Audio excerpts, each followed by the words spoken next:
Okay, so yan may ano tayo dito guys no na Bios na Superman. Gen 3 siguro to na model no. So kulang sang preyon. Ito yun na lang yung preyon niya.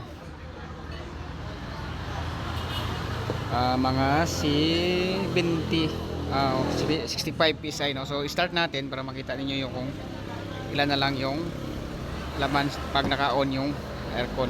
Start natin na.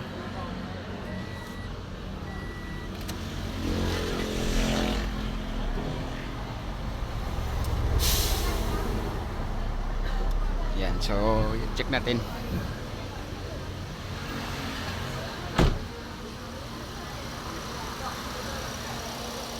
Yan no. So mga 10 PSI na lang yung laman niya kapag naka-on yung aircon no. Okay, so share natin tong problema niya guys. Bali, unahin natin pagtanggal yung evaporator. Yan yung unang first natin na i-check up, select test no. Pero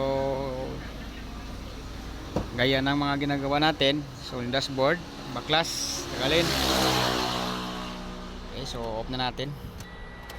Yan, tagalin tong buong dashboard. Okay, so wala tayong mga video nito no. Pero kayo nang bahala mag-diskarte kasi pag na once na maumpisahan nyo na yan ng isang cover dito, alam nyo na yung paano yung ano na pagtanggal ng pasunod siya no. Okay, so tanggalin lang muna namin to guys.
Ayan na, so natanggal na yung dashboard.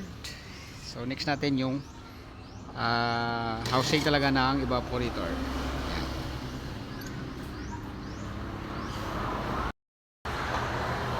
Yan, fast forward no. Ito na yung evaporator oh. So medyo may dumi na siya. Tapos okay, original pa no. Hindi pa na try na palitan. Okay, test muna natin.